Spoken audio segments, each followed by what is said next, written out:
Niveau relation, nous allons ici partir dans un sens très différent de celui que j'ai emprunté avec Claude. Parce que si les relations de Claude sont surtout intéressantes quant à ce qu'elles nous apprennent sur lui, vu tous les secrets qu'il garde, Dimitri, lui, est un livre ouvert. Ses relations, en général, ne nous apprennent pas grand-chose sur lui. En revanche, contrairement à Claude, Dimitri a beaucoup de relations anciennes, de gens qu'il connaît depuis toujours, et son honnêteté permet en général de plonger beaucoup plus au cœur de la relation en elle-même. Cela signifie que cette partie va être beaucoup plus longue que pour Claude, parce qu'au lieu de me concentrer sur ce que ces conversations nous révèlent sur Dimitri, je vais détailler les relations en elles-mêmes. Claude est peut-être le leader avec le plus de conversations de soutien si on considère les deux soutiens avec Byleth comme de soutiens différents, mais si on supprime entièrement les conversations avec Byleth du lot, Dimitri prend sa place. En revanche, si on les considère comme n'étant qu'un seul soutien, donc comme s'allier en cours de partie, ils se retrouvent au même niveau. Dimitri peut donc être considéré comme tout aussi ouvert que Claude, même s'il l'est de manière différente et avec d'autres réserves. Là où Claude va prioriser les dialogues avec des personnages un peu extérieurs à Faudelan, comme Petra ou Shamir, Dimitri va se concentrer sur Fargus, et même complètement ignorer Adrestia, ce qui reflète ses suspicions quant à l'implication de l'Empire dans la tragédie d'Uskur. Il a néanmoins une relation importante avec un personnage d'Adrestia, et c'est bien évidemment Edelgard. Il se soucie profondément de sa belle-sœur, et c'est la trahison de celle-ci qui le fait sombrer dans la démence. Les 4 dirigeants du jeu sont faits pour se refléter les uns les autres, et jamais ce reflet n'est aussi évident qu'entre ces deux-là, au point que le jeu ne nous laisse presque pas réfléchir. Il n'y a qu'à voir ce que j'ai mentionné plus tôt avec les couleurs et les classes de combat, ou plus évident encore, cette comparaison simple de leur scène de légitimation du trône, Edelgard, seule dans la salle du trône avec uniquement son père qui lui donne la couronne, et tout ce rouge comme le sang qu'elle s'apprête à verser. Tandis que Dimitri est auréolé de lumière, ses seconds à ses côtés, et acclamé par son peuple, qui est la source de la lumière. Il n'a pas besoin de couronne, pas besoin que quelqu'un la lui donne. C'est son peuple qui le légitimise de par son amour pour lui. On peut également comparer la conclusion de leurs affrontements dans leurs routes respectives, qui personnellement je trouve que ça se passe de commentaires. Dimitri tient assez à sa belle-sœur pour que, lorsqu'il a retrouvé ses esprits, il soit prêt à lui pardonner tout ce qu'elle a infligé à son pays. Elle ne le lui rend bien dans aucune des deux routes. On ne doit pas rester plus longtemps sur l'évidence, passons plutôt à sa relation avec Claude. Il n'y a pas tant que ça à dire si ce n'est que tous les deux s'entendent de toute évidence plutôt bien. En plus d'être régulièrement côte à côte, que ce soit au monastère, dans Abyss lors d'Ombre Embrasée, ou même lors des cinématiques de ce même DLC, les quelques conversations qu'on les voit avoir sont en général amicales, et ils font preuve d'une rivalité plus taquine que réellement compétitive. Ils sont même vus combattre côte à côte lors de la bataille de Garregmak, et Claude est clairement attristé par la mort de Dimitri dans Van Emerald. Sa réplique à ce moment semble même indiquer que celui-ci lui aurait révélé certains détails sur son passé. Il est également réticent à l'affronter lors de la bataille de Gronder, et ne le fait que parce qu'il pense que c'est la seule manière d'arrêter Dimitri. Tandis que Dimitri lui-même lui demande de s'écarter au lieu de l'attaquer immédiatement, quelque chose de notable parce que même le professeur n'a pas droit à tant d'égards. Dans Lune d'Azur, Dimitri n'hésite pas à voler à son secours quand celui-ci le lui demande, et il est celui qui comprend immédiatement le plan qu'il a mis en place, preuve qu'ils se connaissent finalement plutôt bien. À la fin du combat, Claude lui remet l'alliance et son arc. Il est explicitement dit que la décision de remettre l'alliance à Dimitri a été prise plusieurs jours plus tôt, et que Claude aurait utilisé tout son savoir-faire politique pour que tous les nobles de Leicester acceptent. Tout cela montre à quel point Claude fait confiance à Dimitri, puisqu'il la seule autre route où il accorde ainsi sa confiance entièrement de son plein gré est la sienne. Il n'avait pas à remettre l'alliance à Dimitri, mais il le fait néanmoins parce qu'il pense que c'est la meilleure solution. Les deux personnages ont donc un lien bien plus fort qu'il n'y semblerait. Avant de passer au personnage avec qui il a des soutiens, terminons avec un PNJ, à savoir Roderick Fraldarius. Le père de Félix était le meilleur ami du père de Dimitri, et est par conséquent devenu une sorte de père d'adoption pour Dimitri après la mort de celui-ci. Ils sont extrêmement proches et passent plus ou moins leur temps à se couvrir de compliments et refuser humblement ceux de l'autre. Néanmoins, lorsque la santé mentale de Dimitri s'amuse à faire du saut à l'élastique avec une corde raide, même les mots de Rodrigue n'ont plus aucun impact sur lui. Comme j'ai dit plus tôt, on pourrait discuter du fait que Dimitri montre des signes de revenir à lui à Myrdine, soit juste après les retrouvailles avec Rodrigue, mais il y a tant d'événements susceptibles d'être produits à ce moment entre les retrouvailles possibles avec Dedou ou la possibilité d'avoir pour la première fois tué d'anciens camarades de classe qu'il est impossible d'être certain que c'est bien Rodrigue qui a réveillé cela en lui. Cependant, il reste possible que ça ait joué. Ce qui est une certitude, en revanche, c'est que c'est la mort de Rodrigue qui est le premier choc à le réveiller. C'est à cet instant que le portrait change et nous montre un Dimitri qui reprend contact avec le monde réel. Rodrigue, dans un élan de bonté, d'amour et de loyauté, sauve son prince et prend un coup fatal à sa place. Il est celui qui lui rappelle que sa vie n'appartient qu'à lui et non pas aux morts, dans une scène qui aurait honnêtement mérité une cinématique animée, mais bon, on prendra ce qu'on peut. Néanmoins, cela n'aurait pas suffi sur cette dernière relation, celle que Dimitri entretient avec le professeur. Englouti par la culpabilité et le désespoir, Dimitri était prêt à repartir pour Adressia, seul cette fois afin de n'entraîner personne d'autre dans son attaque suicide. C'est la main tendue du professeur qui le guide vers la lumière et lui rappelle qu'il peut compter sur les autres et qu'il n'a pas encore tout perdu. Ici, plus que nulle part ailleurs, on voit la différence de relation entre le professeur et Dimitri et celle que ce même professeur a avec Claude.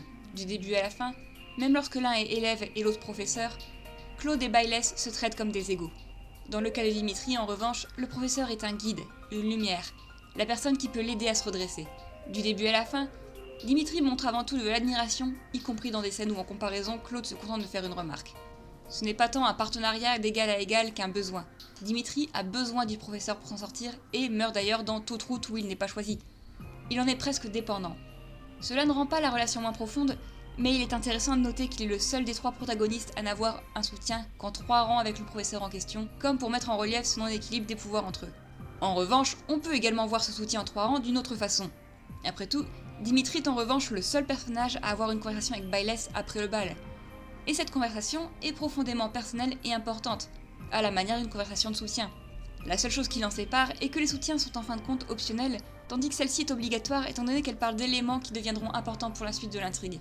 Cette discussion après le bal signifie que Dimitri est la seule personne avec qui on peut passer un moment à la tour de la déesse qu'on ne rencontre pas là-bas par hasard, mais bien parce que vous faites tous les deux le choix de vous y rendre. Cette conversation obligatoire et cette décision prise ensemble pour une fois peuvent tous les deux contrebalancer mon idée de non-équilibre des pouvoirs entre les deux personnages. Passons désormais à ses soutiens. Parmi ses soutiens en 4 rangs, Dimitri se retrouve avec Annette et Ingrid, les 2 cas spéciaux, même s'il est notable que dans le cas d'Ingrid, il s'agit également de son amie d'enfance, ce qui rend sa présence plus logique que pour Claude. Les autres sont Mercedes, Flaine et Catherine. Dans le cas de Flaine, c'est avant tout en échangeant sur leurs traumatismes respectifs qu'ils parviennent à se rapprocher, tandis que Catherine était une personne qu'il connaissait également enfant. Pour commencer cependant, parlons de probablement ses 4 relations les plus importantes, à savoir Dedou et ses 3 amis d'enfance. Car ce qui fait que bien souvent les Lions de Saphir sont considérés comme la classe la plus intéressante du jeu et que les personnages ont une histoire ensemble. Une histoire qui a commencé bien avant le jeu. Et Dimitri en est probablement le meilleur exemple. La relation que Dimitri entretient avec Dedou est à mon sens une des plus émouvantes du jeu. Après la tragédie de Duscur, le peuple des Duscuriens sert de bouc émissaire au véritable commanditaire de l'assassinat du roi. Malgré les suppliques de Dimitri, l'un des 2 seuls survivants, qui affirme que Duscur n'est en rien responsable, un véritable génocide commence. Au cours de ce massacre atroce, Dimitri s'interpose entre des soldats et un jeune garçon duscurien lui sauvant la vie, Dedou. Dimitri en sort avec une cicatrice qu'il voit comme un véritable trophée, considérant par ailleurs qu'il s'agit là de la preuve que sa vie a une valeur. Il a su protéger un innocent, ce qui est mieux que rien. Depuis lors, Dedou lui est farouchement loyal et les 2 garçons deviennent très proches. Dimitri apprend à Dedou à lire, et Dedou se met en tête de protéger Dimitri à tout prix. On constate d'ailleurs que Dedou est presque inquiet en permanence pour Dimitri lorsqu'on se trouve au monastère, et que les 2 sont souvent dans la même pièce. On peut également noter que l'annexe de Dedou est la seule où le personnage principal de l'annexe ne nous demande pas d'aide. C'est à la place Dimitri qui s'efforce de demander l'autorisation de l'église pour intervenir, et c'est lui qui nous explique la situation, au point que l'introduction de l'annexe donne presque plus l'impression qu'il s'agit de l'annexe de Dimitri que de celle de Dedou. Un cas de figure unique dans le jeu. Dimitri y possède d'ailleurs tout autant si ce n'est plus de répliques, et la scène de fin est avec eux 2 et ne comprend pas le professeur du tout, ce qui est pour le moins rare également. C'est aussi la seule annexe à avoir une influence sur le scénario puisqu'il faut la faire pour que Dedou survive au scénario, sauvé par les Duscuriens que l'on sauve à ce moment. Lors de leur soutien, ils s'accrochent légèrement parce que les élans protecteurs de Dedou sont légèrement étouffants et parce que Dimitri se désespère de leur relation de vassalité. En effet, Dedou refuse d'appeler Dimitri par son prénom, préférant Votre Altesse, et maintient une certaine distance avec lui afin de le protéger des mauvaises langues qui pourraient mal voir sa proximité avec un Duscurien. L'innocence du pays n'ayant pas été prouvée, Duscur est en effet toujours considéré comme une nation régicide. Peu importe à quel point Dimitri maintient qu'il se moque de ces rumeurs, Dedou n'en démord pas. Pendant les 5 ans durant lesquels Bayles dort, l'oncle de Dimitri est assassiné, et Dimitri est trahi et accusé du meurtre par Cornelia. Alors qu'il attend son exécution, Dedou est celui qui le sauve et qui, en apparence, meurt à sa place, comme pour achever la santé mentale du prince. Néanmoins, si on a fait l'annexe de Dedou, celui-ci survit et le retrouve lors de la bataille du pont de Myrzine. Dimitri lui ordonne alors formellement de ne plus jamais se sacrifier pour lui. Leur dernier rang de soutien leur permet de mettre à plat leurs différends et d'établir l'importance qu'ils ont l'un pour l'autre. Dimitri est le sauveur de Dedou, la personne qui lui a promis un monde où les siens ne seraient plus persécutés. Pour Dimitri, Dedou est son ami le plus fidèle, celui qui a donné un sens à sa vie. Ensemble, ils acceptent que le jour où le monde dont ils rêvent deviendra réalité, cette distance que Dedou force entre eux pourra enfin disparaître. Dans Vendéme-Rôde et Neige Argentée, Dedou va même jusqu'à poursuivre la quête de vengeance de Dimitri et est un PNJ allié lors de l'invasion du palais d'Enbar après vous avoir remis une carte du palais en question. Sa dévotion à son prince, même après la mort de celui-ci, s'élève jusque-là. Néanmoins, malgré toute sa dévotion, Dedou connaît très bien Dimitri et ne l'idéalise en fin de compte que très peu. Il est conscient des défauts de celui-ci et sait qu'il n'est pas parfait. Il nous demande même de veiller sur lui parce qu'il sait que Dimitri peut être imprudent si on le laisse sans surveillance, et il n'hésite pas à le rabourer poliment s'il trouve que celui-ci dit une énormité. En fin de compte, Dedou n'est pas loyal parce qu'il aime Fargus ou considère que Dimitri fera le roi parfait. Il est loyal parce qu'il aime Dimitri et lui est dévoué parce que c'est quelqu'un qui lui est cher. Maintenant que j'ai parlé d'une relation qui me fait pleurer, passons à une autre relation qui me fait pleurer. Qui me fait même pleurer beaucoup plus, je dirais. Et c'est celle qu'il partage avec Félix. Félix et Dimitri étaient meilleurs amis dans leur enfance. Le genre qui faisait tout ensemble, qui se connaissait sur le bout des doigts, et qui a de multiples anecdotes au sujet de l'autre. Néanmoins, malgré l'éducation martiale de Félix, voir Dimitri péter un câble lors de sa première bataille a été un traumatisme évident, et l'a conduit à mépriser son ancien meilleur ami et à le considérer comme un animal, une bête assoiffée de sang. Il ne l'appelle plus par son nom, utilisant à la place le sobriquet de Facochère, et Dimitri, qui considère cela comme étant mérité, accepte tous ses reproches et insultes sans broncher. Sans trop broncher. Leurs rapports au cours du jeu sont houleux, Félix se montrant en général très agressif et peu coopératif, malgré un certain nombre d'indices qui semblent indiquer qu'il se force à montrer toute cette animosité, et que malgré tout, il se soucie encore beaucoup de Dimitri. Il se rabiboche progressivement au cours de la route, avec Félix qui utilise clairement le sobriquet de manière bien plus légère vers la fin de l'histoire. Félix est également le seul à dire franchement à Dimitri que, n'en déplaise à ses complexes et sa psychose, en fin de compte c'est pour lui et lui seul qu'il agit. Il lui révèle également sa propre culpabilité du survivant, une vulnérabilité qu'il ne montre à personne d'autre, même si pour faire comprendre à Dimitri que celle-ci n'a pas à dicter ses actes. De son côté, Dimitri compare souvent Félix à son frère, mais se montre également comme le seul capable de le comprendre aisément. En fin de compte, l'évolution de leur relation à table comme lors des corvées montre bien cette réparation de leur lien, puisque l'on passe de discorde totale à entente phénoménale, et de froideur à taquinerie. Il y aura encore beaucoup à dire sur cette relation, mais le fait est que c'est une relation bien plus intéressante à explorer du côté de Félix que de celui de Dimitri, qui, malgré tout, garde une profonde affection pour Félix du début à la fin. Et comme j'ai prévu une vidéo sur Félix, on en parlera plus en profondeur à ce moment. Passons donc maintenant à Ingrid. La relation qu'Ingrid et Dimitri entretiennent est curieuse, car elle met avant tout en scène un troisième joueur, Glenn, le frère de Félix et fiancé d'Ingrid, qui est mort en protégeant Dimitri à Duscur. D'un côté, nous avons Ingrid, qui admire Glenn plus que tout et est fière de sa mort noble. De l'autre, nous avons Dimitri, qui a été profondément traumatisé par cette mort à laquelle il a assisté, et qui considère qu'il n'y avait aucun honneur là-dedans, et qu'il n'est sûrement pas mort heureux de l'avoir protégé, mais empli de regrets. Si on retrouve une certaine familiarité entre Ingrid et Dimitri en raison de leur histoire passée et de ce côté noble, droit et militaire qu'ils partagent, leurs soutiens sont avant tout concentrés sur leur relation avec cet homme. D'Ingrid, nous apprenons que Glenn admirait énormément Dimitri, mais que son caractère de chien faisait que les deux se disputaient beaucoup alors qu'ils s'appréciaient profondément et que Glenn aurait, et a, tout sacrifié pour Dimitri. Néanmoins, Ingrid refuse d'entendre les mots de Dimitri qu'elle considère comme insultants envers celui qu'elle aimait et l'accuse de salir sa mémoire. Ils présentent tous les deux leurs excuses à l'autre plus tard, Dimitri admettant qu'il déteste l'idée de perdre Ingrid de la même façon qu'il a perdu Glenn, et Ingrid doit lui rappeler doucement que même si c'est un fait qu'il déteste, il sera toujours forcé d'ordonner à ses soldats d'aller sur le champ de bataille où ils pourront y mourir. S'il craint de l'avoir déçu, c'est bien entendu l'inverse. Ingrid apprécie profondément le cœur tendre de son souverain et ami d'enfance, et est plus résolue que jamais à le protéger. Par ailleurs, dans Vendéme-Rôde, si elle meurt à grandeur, elle s'excuse de le laisser ainsi, et c'est une des deux seules fois où Dimitri réagit vraiment à la mort d'un de ses compagnons, même à travers son voile de haine et de colère. Enfin, nous avons Sylvain. De ses 4 compagnons les plus proches, Sylvain a un peu le rôle de grand frère. C'est le plus âgé des 4, avec plus de 2 ans et demi de plus que les autres, mais également probablement le plus immature à sa façon, ainsi que celui qui vit le plus loin de la capitale. En conséquence, leur relation est la plus faible du quatuor. Il n'y a pas de longue histoire pleine de douleur entre eux comme avec Félix, il n'y a pas de valeurs à la fois similaires et opposées comme avec Ingrid. Non, leur relation est beaucoup plus légère et presque toutes leurs interactions sont profondément comiques. Leurs soutiens ne sont qu'en 2 rangs, et ils n'ont même pas de fin ensemble alors que Sylvain en manque tristement. Ils sont en revanche profondément hilarants, avec Dimitri qui reproche à Sylvain son laisser-aller, et Sylvain qui reproche à Dimitri son balai dans le cul. Finalement, ils font un marché.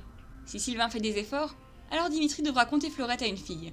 Dimitri étant plutôt maladroit en matière de parole, il décide d'utiliser une des phrases d'accroche de Sylvain pour tenter de séduire. Mais étant d'un naturel très sincère, ceci a des effets un peu trop forts et Dimitri se retrouve donc à se cacher dans la chambre de Sylvain pendant que celui-ci promet d'aller parler à la fille et de lui faire perdre tout intérêt envers Dimitri. You're a good man, Sylvain. I'm sorry to do this to you. Best of luck. Please, Your Highness. I've spent years honing my skills for just this situation. Watch and learn. Il en va de même à table où la plupart de leurs échanges sont profondément irrévérencieux, ou de quand ils travaillent ensemble, où Dimitri n'hésite pas à charrier Sylvain, ce qu'il ne fait avec aucun autre personnage. Cependant, cela évolue en un moment touchant lorsque Dimitri laisse Sylvain l'aider au lieu de tout faire par lui-même, et leurs conversations à table peuvent également atteindre des sujets un peu plus sérieux. Malgré cette familiarité attachante et ce manque de complexe qu'ils ont l'un envers l'autre, il est évident que Sylvain est moins proche de Dimitri que les trois précédents, non seulement à cause de leur absence de fin ensemble, mais aussi parce qu'il est le seul à ne pas lui rendre visite dans la cathédrale lorsqu'il n'est pas dans son état normal. Sans oublier que Dimitri réagit moins fort quand Sylvain meurt à Grandeur que quand Ingrid ou Félix font de même. Néanmoins, Sylvain se bat effectivement aux côtés de Dimitri à Grandeur lorsqu'on ne le recrute pas, et si on le recrute... Striking down the Empire is my offering to His Highness. Dans la catégorie des gens que Dimitri connaît depuis l'enfance, nous avons également Gilbert, qui était son instructeur. On en apprend déjà beaucoup sur la relation qu'il partageait dans les soutiens que Dimitri partage avec Annette, la fille de Gilbert, où il est le sujet principal de la même manière que Glenn est le sujet principal de ses soutiens avec Ingrid.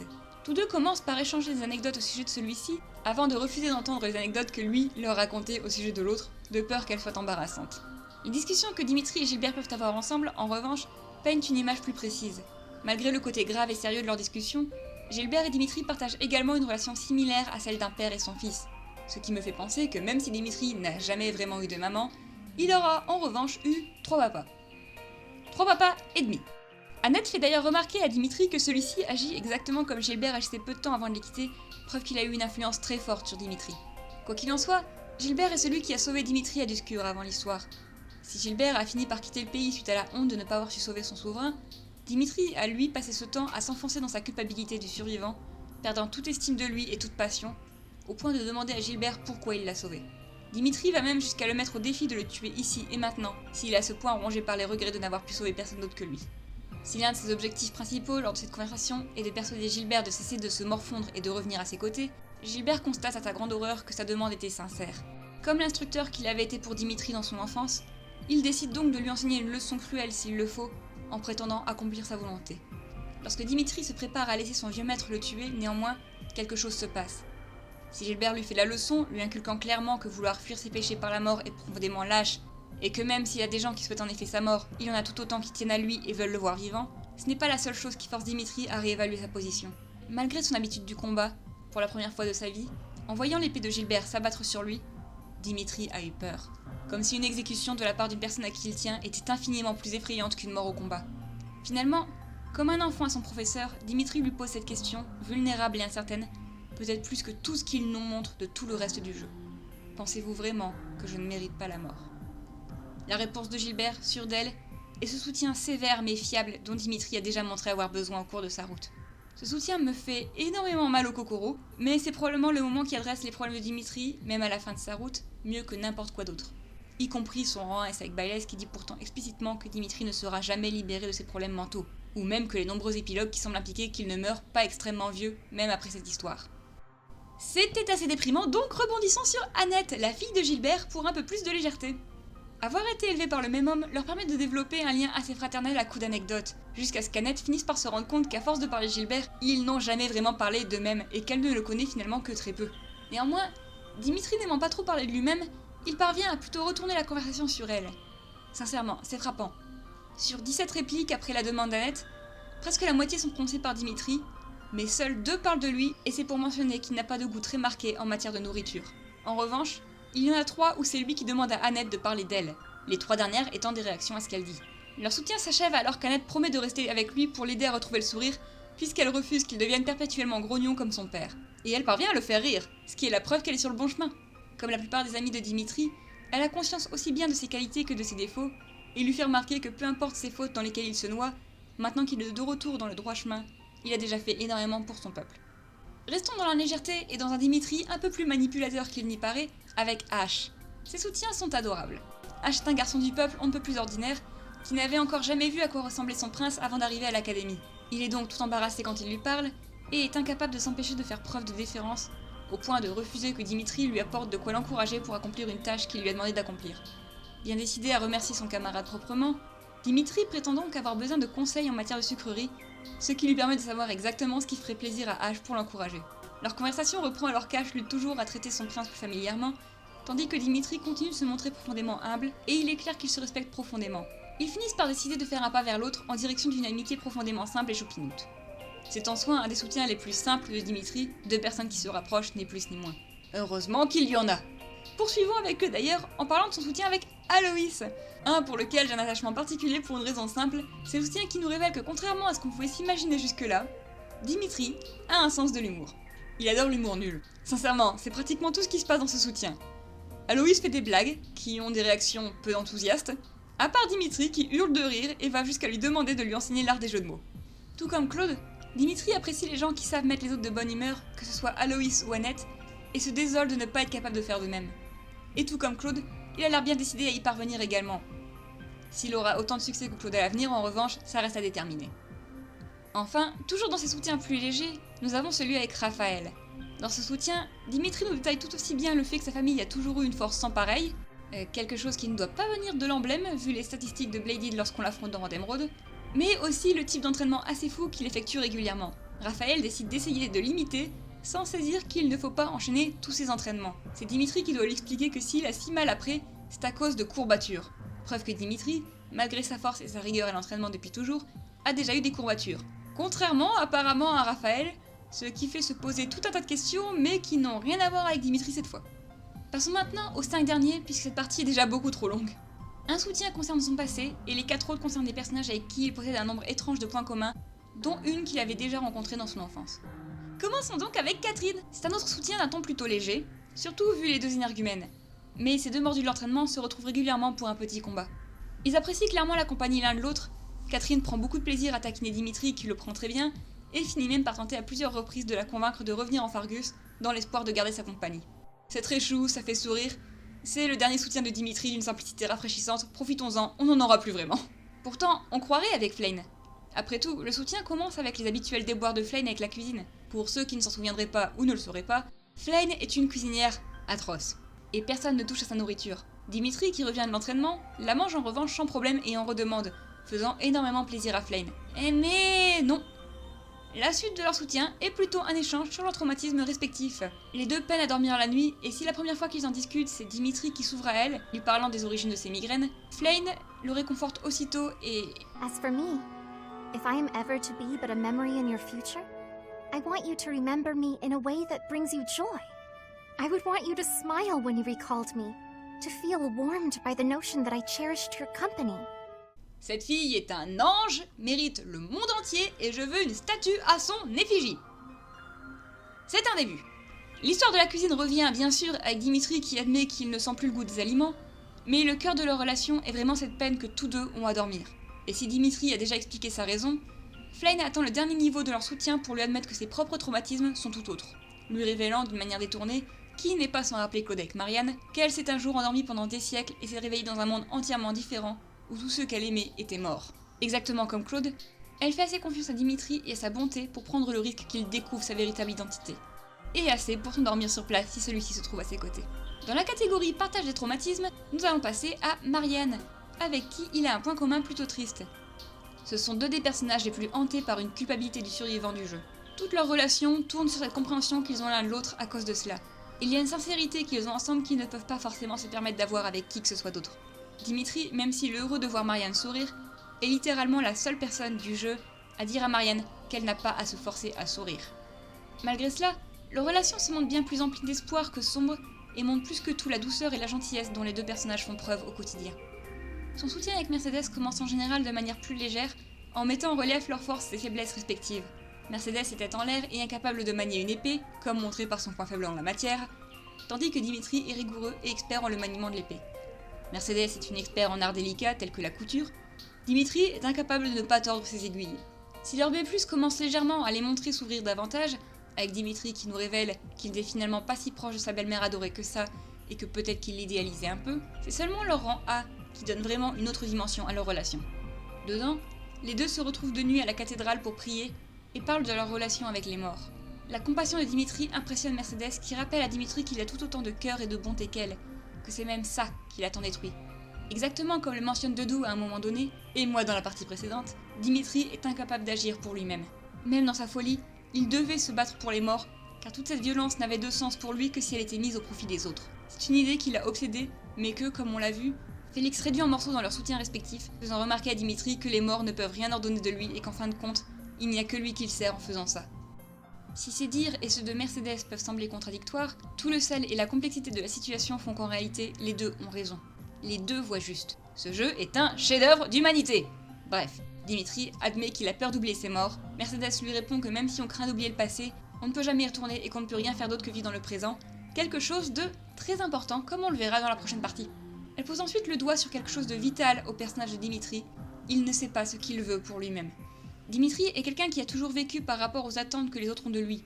Il ne sait pas comment être sa propre personne et c'est là plus que tout qu'on touche au thème du personnage, l'identité. Si le thème de la route semble être la rédemption, le thème du personnage, lui, est l'identité. Dimitri doit se forger sa propre identité et devenir sa propre personne. On le voit régulièrement dans ses conversations, même les plus légères comme celle avec Ash et Annette, où il ne parle que très peu de lui et préfère en général faire en sorte que la conversation serve l'autre. Dimitri est un roi, mais Dimitri ne sait que servir, car c'est ce qu'on lui a toute sa vie enseigné comme étant ce qu'un bon dirigeant doit faire. Et c'est peut-être ce petit échange, dans ce qui est pourtant censé être le point ultime de sa relation avec Mercedes, mais qui soulève une question sans en trouver de véritable réponse autre que d'imiter le souhait de celle-ci, qu'on en a la démonstration. Ce que finalement un grand nombre de ses soutiens mettent en relief par rapport au personnage de Dimitri, c'est vraiment qu'il ne voit de sens à son existence qu'en étant utile aux autres. Maintenant que vous avez tous pleuré avec moi, passons à son dernier soutien qui est celui qu'il a avec Happy. Dedans, le sujet principal est la reine Patricia, la belle-mère de Dimitri, qu'il aimait énormément. Si une grande partie de ce soutien tourne sur le mystère de la tragédie de Duscur et la possible complicité de Patricia, au niveau du personnage de Dimitri, on découvre surtout qu'il a énormément pris de cette belle-mère qu'il a tout de même élevée. Apparemment, pour citer Happy, il salue les gens, tient ses livres et s'énerve de la même façon qu'elle. Cela peut être vu comme un enfant qui imite ses parents, mais nous parlons de Dimitri, qui, comme indiqué au préalable, a tendance à imiter les gens qui l'entourent pour se forger son identité. Ce qu'il n'est, en y repensant, pas le seul à faire dans la noblesse de Fargus. I'll cut through. I'll cut through. You are exactly like the knight in this story. Actually, I already knew the story. My brother used to read it to me all the time.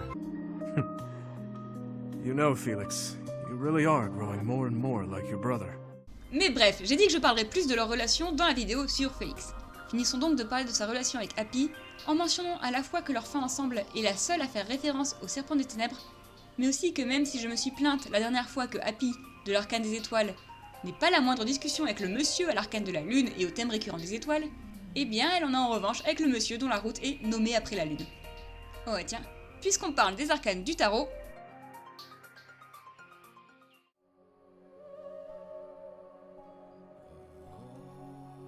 l'emblème de Bladed représente l'arcane de la justice du tarot.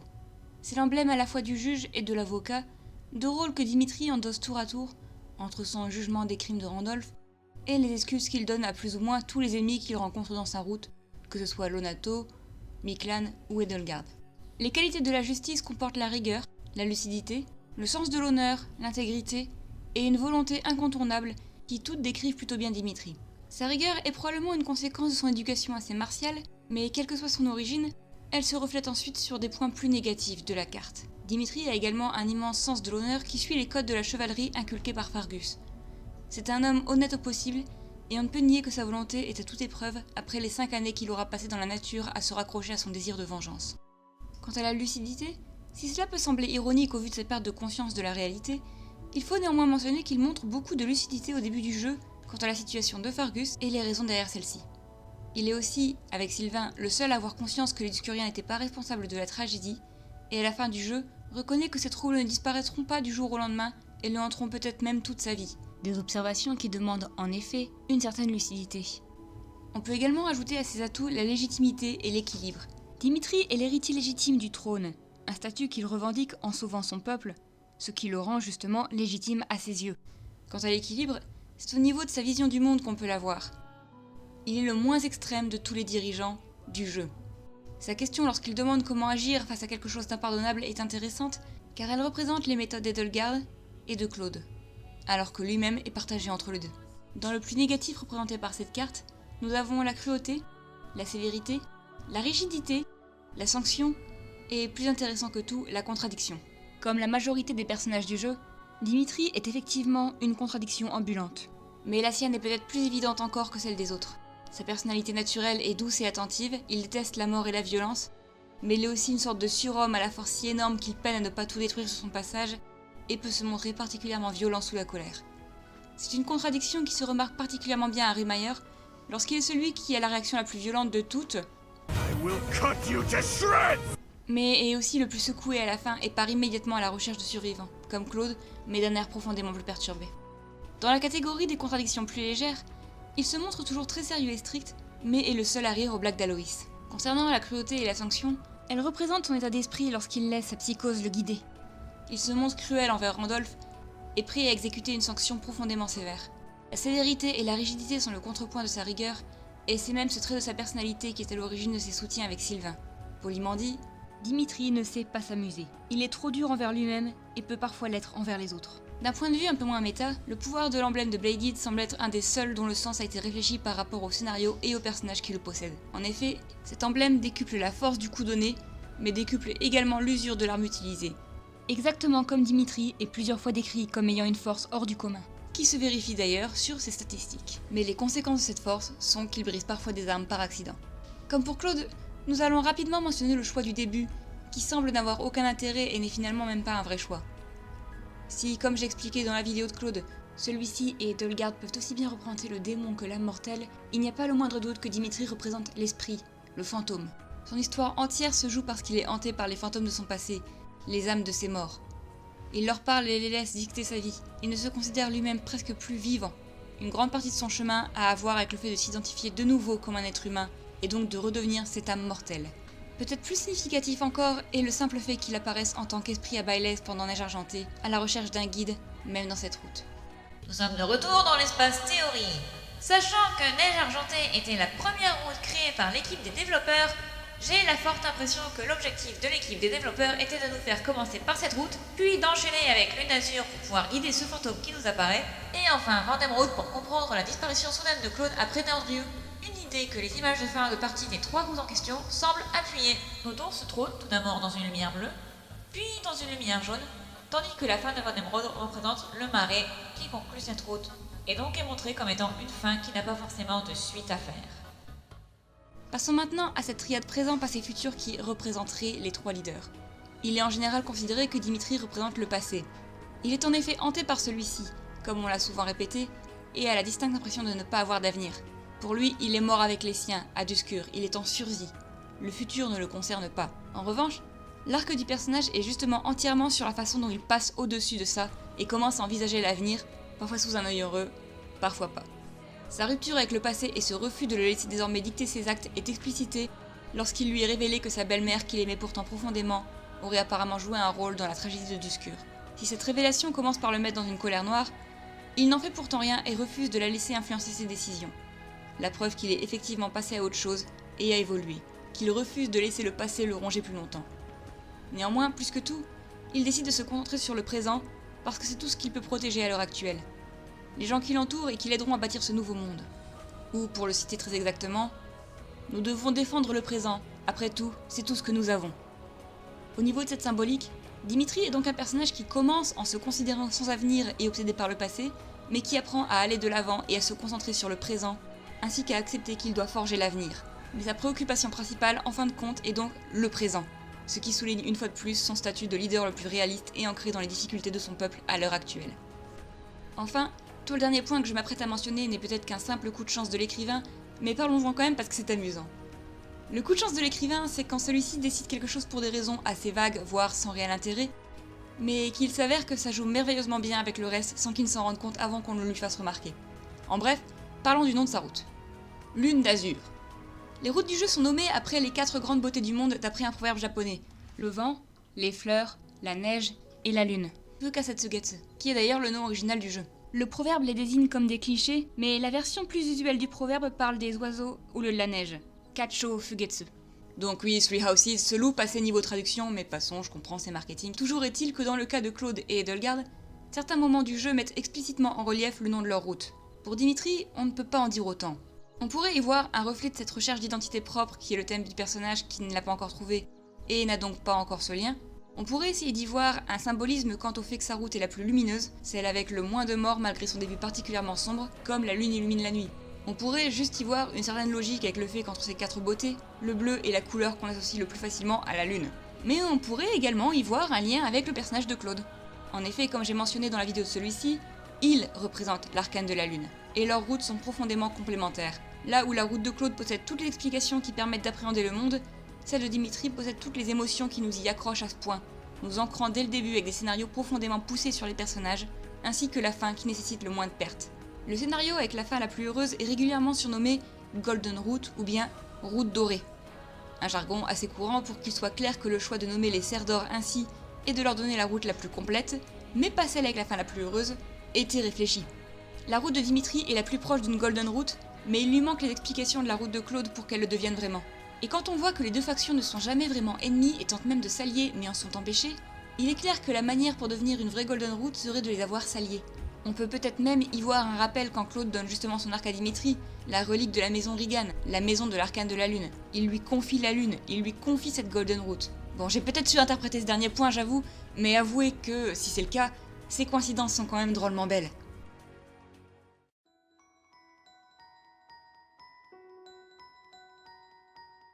Dimitri est un personnage beaucoup plus simple à analyser que Claude en raison de son absence de faux semblants, mais qui se montre néanmoins fascinant par sa complexité, ironiquement simple à saisir, et ses relations profondes et intéressantes. Son histoire est une des plus grandes tragédies du jeu, celle d'un homme droit et intègre qui a profondément souffert, mais qu'on ne peut sauver que si on décide finalement non pas de le suivre comme on pourrait suivre ses semblables, mais de le guider à travers les ténèbres.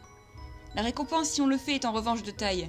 Non seulement la fin de sa route est celle la plus heureuse et celle qui nécessite le moins de morts, mais elle est également la seule où certains personnages, comme Félix, trouvent une voie à suivre en dehors des champs de bataille.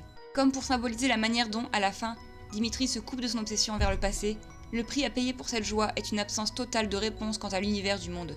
Si on peut s'imaginer que Rhea, qui survit à cette route et décide de retourner à Xanadu, et finit par révéler au professeur tout ce qu'elle lui apprend dans Vendémeraude ou au moins Neige Argentée, le joueur n'a pas le plaisir de l'apprendre, car tout cela ne concerne pas Dimitri, plus intéressé à l'idée de diriger et aider Fodlan justement, qu'à dévoiler de sombres machinations. C'en est au point que la seule manière de s'assurer que les serpents des ténèbres soient mentionnés à la fin du jeu est d'avoir certaines fins avec Happy, qui indique que le problème qu'il pose est enfin résolu. En soi, Dimitri est le héros le plus classique de ceux que l'on peut choisir, et cela se reflète à sa palette de couleurs et à son scénario très typique des Fire Emblem, à savoir sauver et reconquérir un royaume conquis en présence de l'héritier légitime de ce royaume. Son originalité se trouve dans sa part d'ombre, qui influe directement sur le gameplay et lui permet d'évoluer plus que la moyenne lors d'un scénario plus concentré sur son protagoniste qu'aucun autre dans le jeu.